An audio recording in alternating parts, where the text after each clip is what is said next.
আসসালামু আলাইকুম। জানিয়ে দেব এই মুহূর্তে হাতে পাওয়া সর্বশেষ ভয়ঙ্কর কিছু আন্তর্জাতিক আপডেট বাংলা সংবাদ। শুরুতেই থাকছে সংবাদ শিরোনাম। শুরুতেই জানিয়ে দেব গাজায় নিজেদের গুলিতে ৩১ ইসরায়েলি সেনা নিহত। জানিয়ে দেব অবশেষে যুদ্ধবিরতির প্রস্তাবে গাজার যোদ্ধাদের সাড়া। এরপর রয়েছে ইসরায়েলের গোপন তথ্য ফাঁস করে নিজেই ফাঁসলেন মোসাদের জালে।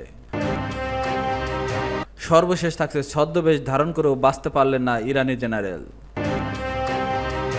এতক্ষণ শুনছিলেন সংবাদ শিরোনাম, এবার বিস্তারিত। প্রিয় দর্শক, আপনি যদি এই চ্যানেলে নতুন হয়ে থাকেন, ভিডিওটি দেখতে দেখতে চ্যানেলটি সাবস্ক্রাইব করে আমাদের সাথেই থাকুন। গাজায় নিজেদের গুলিতে ৩১ ইসরায়েলি সেনা নিহত। ফিলিস্তিনের গাজায় চলমান ইসরায়েলি সামরিক অভিযানে নিজেদের ভুলে ছোড়া গুলিতে অর্থাৎ ফ্রেন্ডলি ফায়ারে প্রাণ হারিয়েছে অন্তত ৩১ ইহুদিবাদী সেনা। শুক্রবার ইসরায়েলি সেনাবাহিনীর ঘনিষ্ঠ একটি গণমাধ্যম ইসরায়েল আর্মি রেডিওর প্রতিবেদনে তথ্য উঠে আসে। প্রতিবেদনে বলা হয়, ২০২৩ সালের অক্টোবর মাসে গাজার স্থল অভিযান শুরুর পর থেকে এখন পর্যন্ত ইসরায়েলি বাহিনীর মোট ৪৪০ সেনা নিহত হয়েছেন। তাদের মধ্যে ৭২ জনের মৃত্যু হয়েছে অভিযান পরিচালনার সময় ঘটে যাওয়া বিভিন্ন দুর্ঘটনায়, যা মোট সেনা মৃত্যুর প্রায় ১৬%। ভুলগুলিতে মারা গেছেন ৩১ জন, গোলাবারুদের দুর্ঘটনায় ২৩ জন, সাজোয়া যান চাপায় ৭ জন এবং অজ্ঞাত গুলিবর্ষণে প্রাণ হারিয়েছে ৬ জন। গত ১৮ মার্চ গাজায় ইসরায়েলের পুনরায় সামরিক অভিযান শুরুর পর এখন পর্যন্ত ৩২ সেনা নিহত হয়েছে, যাদের মধ্যে কেবল ২ জন দুর্ঘটনায় মারা গেছে বলে জানা যায়। কর্মক্ষেত্রে আরও ৫ সেনা দুর্ঘটনায় নিহত হয়, যাদের মধ্যে কেউ কেউ উঁচু স্থান থেকে পড়ে গেছেন, অর্থাৎ যান্ত্রিক সরঞ্জামের আসবাবজনিত দুর্ঘটনায় মারা গেছেন। বৃহস্পতিবার রাতেও এমন একটি দুর্ঘটনা ঘটেছে, তবে বিস্তারিত কিছু জানানো হয়নি। ইসরায়েলি সেনাবাহিনীর দেওয়া সর্বশেষ হিসাব অনুযায়ী ২০২৩ সালের ৭ অক্টোবর হামাসের আকস্মিক আক্রমণের পর থেকে গাজা যুদ্ধ শুরুর পর এ পর্যন্ত ইসরায়েলের মোট ৮৮২ জন সেনা নিহত হয়েছেন এবং আহত হয়েছে ৬,০৩২ জন। অন্যদিকে গাজার স্বাস্থ্য মন্ত্রণালয়ের তথ্য অনুযায়ী চলমান এই যুদ্ধে প্রাণ হারিয়ে ৫৭,০০০-এর বেশি ফিলিস্তিনি, যাদের বেশিরভাগই নারী ও শিশু। আন্তর্জাতিক মহল থেকে একের পর এক যুদ্ধবিরতির আহ্বান এলেও ইসরায়েল এসব আহ্বান উপেক্ষা করে গাজায় হামলা অব্যাহত রেখেছে। ইতোমধ্যে ইসরায়েলের প্রধানমন্ত্রী বেনিয়ামিন নেতানিয়াহুর বিরুদ্ধে আন্তর্জাতিক অপরাধ আদালত আইসিসি থেকে গ্রেপ্তারি পরোয়ানা জারি হয়েছে। একই সঙ্গে আন্তর্জাতিক বিচার আদালতে আইসিজে তার বিরুদ্ধে গণহত্যার মামলাও চলমান রয়েছে। অবশেষে যুদ্ধবিরতির প্রস্তাবে গাজার যোদ্ধাদের সাড়া। গাজা যুদ্ধ বন্ধে সম্ভাব্য সমঝোতার পথে বড় অগ্রগতি হয়েছে। ইসরায়েলের সঙ্গে ৬০ দিনের যুদ্ধবিরতির প্রস্তাবে এবার ইতিবাচক সাড়া দিয়েছে ফিলিস্তিন। মাসের পর মাস ব্যর্থ প্রচেষ্টার পর শুক্রবার ৪ জুলাই হামাসের এই ঘোষণা একটি গুরুত্বপূর্ণ অগ্রগতি। যুক্তরাষ্ট্রের তৈরি প্রস্তাবটি ইসরায়েল মৌখিকভাবে মেনে নিয়েছে। এখনও পর্যন্ত দুপক্ষ চূড়ান্ত শর্ত নিয়ে আলোচনা শুরু করবে বলে জানিয়েছে সিএনএন। হামাস কিছু সংশোধনী চাইলেও তা বড় বাধা নয় বলে জানিয়েছে ফিলিস্তিন মার্কিন মধ্যস্থতাকারী বিশারা বাহবা। প্রস্তাব অনুযায়ী প্রথম দিনে হামাস ৮ জন জীবিত ইসরায়েলি জিম্মিকে মুক্তি দেবে এবং বিনিময়ে ইসরায়েল কিছু ফিলিস্তিনি বন্দী ছাড়বে। ধাপে ধাপে আরও মুক্তি এবং ইসরায়েলি সেনা প্রত্যাহার হবে। মার্কিন প্রেসিডেন্ট ট্রাম্প আশা প্রকাশ করছেন আগামী সপ্তাহেই চুক্তি হতে পারে।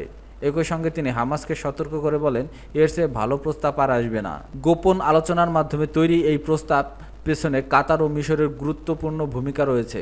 নতুন খসড়ায় যুদ্ধবিরতির পরও আলোচনা চালিয়ে যাওয়ার শর্ত এবং মানবিক সহায়তার প্রবাহ নিশ্চিত করার প্রতিশ্রুতির অন্তর্ভুক্ত করা হয়েছে।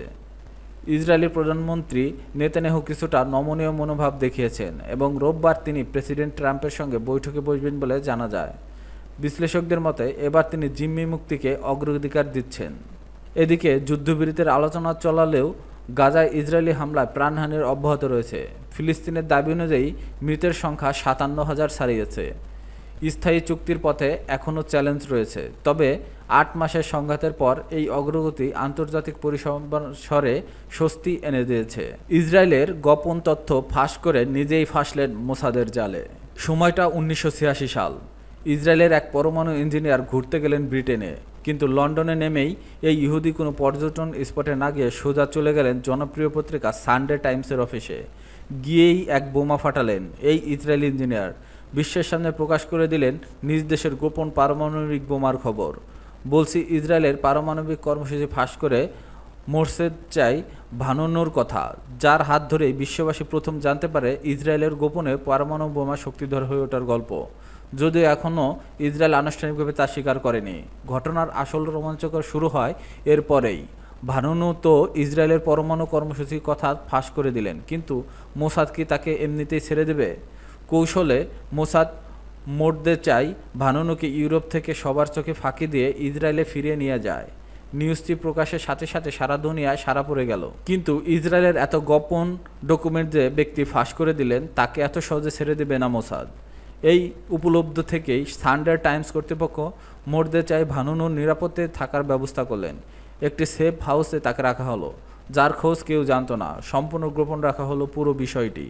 তবে ভানুনুর প্রতিপক্ষ থেকে যেহেতু মোসাদ, তাই ঝুঁকি শতভাগ, কারণ বিশ্বসেরা এই গোয়েন্দা বাহিনী বেশ আটঘাট বেঁধেই না মাঠে নেমে গেছে। এদিকে ভানুনুর তো বন্দিদশা ভালো লাগে না। কতদিন আটকে থাকবে চার দেয়ালের মাঝে? কড়া নিষেধাজ্ঞা থাকলেও মাঝে মধ্যেই কাউকে না জানিয়েই সেফ হাউস থেকে বেরিয়ে পড়তেন বাইরে। নিজের মতো লন্ডনের অলিগলিতে ঘুরে বেড়াতেন। এভাবেই ঘুরতে ঘুরতে পরিচয় হয় সিডনি নামের এক সুন্দরী নারীর সাথে। পরিচয় থেকে বন্ধুত্ব, সেখান থেকেই প্রেম। একসময় তা আরও গভীর হয়। অনেকদিন পর হয়তো নিজের জীবনের মানে খুঁজে পেলেন ইসরায়েল থেকে পালিয়ে আসা এই প্রকৌশলী। প্রেম যখন পুরো জমে উঠেছে, ঠিক তখনই সান্ডি ভানুনুকে জানায় নিজ দেশে ইতালিতে ফিরে যেতে হবে তাকে। লন্ডনে আর থাকতে পারে না সান্ডি। প্রেমে মশগুল ভানুনু সান্ডির সাথে ইতালিতে যেতে চাইলেন। বাকি জীবনটা একসাথেই কাটাতে চান তারা। সানডে টাইমস কর্তৃপক্ষকে জানালেন হলো বিষয়টা। তারা আপত্তি করলেও বাধা দিল না। একজনের এমন প্রেম যাত্রার বাধা দেওয়াটা অতটা অশোভনীয় হবে না, তাই ভেবে সানডে টাইমস কর্তৃপক্ষ তাকে ফিরে থাকার বিষয় খুব বেশি জোর করল না। এরপর তল্পিতল্পা নিয়ে ইতালির উদ্দেশ্যে উড়াল দিলেন এই কাপল। মনের মানুষের সাথে রোমে ভানুনু পৌঁছেছিল ঠিকই, কিন্তু এরপরেই মোসাদ এজেন্টের হাতে আটক হন তিনি। জোর করে তার দেহে নেশাজাত দ্রব্য প্রয়োগ করে ইতালি থেকে জাহাজে করে নিয়ে যাওয়া হয় ইসরায়েলে। সেখানে গিয়ে বিচারের মুখোমুখি হন এই হুইসেল ব্লোয়ার। ইসরায়েলে পৌঁছানোর পর মোর্দেচাই ভানুনু জানতে পারলেন তার এতদিনের প্রেমিকা আর কেউ না, মোসাদেরই লোক। চেরিল বেন টপ নামের এই মোসাদ এজেন্ট এতদিন ধরে তার সাথে প্রেমের অভিনয় করছেন। সব ছিল সাজানো। বুঝতে পারলেন হানি ট্র্যাপের শিকার হয়েছে তিনি। কিন্তু তখন আর কিছুই করার নেই, কারণ এখন তিনি বন্দী। ইসরায়েলের কারাগারে তাকে পালানোর এক প্রকার অসম্ভব। পরে বিচারের মাধ্যমে রাষ্ট্রদ্রোহ গুপ্তচরবৃত্তির অভিযোগে তাকে 18 বছরের কারাদণ্ড দেয় ইসরায়েলি কর্তৃপক্ষ। দীর্ঘদিন কারাভোগের পর 2004 সালে মুক্তি পান তিনি। তখন ভানুনু বলেছিলেন অতীতের ভূমিকার জন্য তিনি মোটেও অনুতপ্ত নন, বরং গর্বিত এবং খুশি। কারাগার থেকে মুক্তি পেলেও সাজা পিছনে ছাড়েনি। বিদেশিদের সঙ্গে যোগাযোগ এবং ইসরায়েলের ত্যাগে ভানুনুর ওপর নিষেধাজ্ঞা জারি করা হয়েছে। ছদ্মবেশ ধারণ করেও বাঁচতে পারলেন না ইরানি জেনারেল। ইসরায়েলের থেকে হত্যার হুমকি ছিল, তাই সামরিক উর্দি খুলে ছদ্মবেশ ধারণ করেন ইরানি এক শীর্ষ জেনারেল। মোবাইল ফোন তো দূরের কথা, সঙ্গে ছিল না কোনো ইলেকট্রিক ডিভাইস। তবুও ইসরায়েল তাকে খুঁজে বের করে হত্যা করে।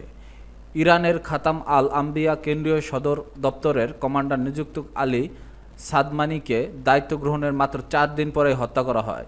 তার পূর্বসূরি গোলাম আলী রশিদ ইসরায়েলি হত্যায় নিহত হন।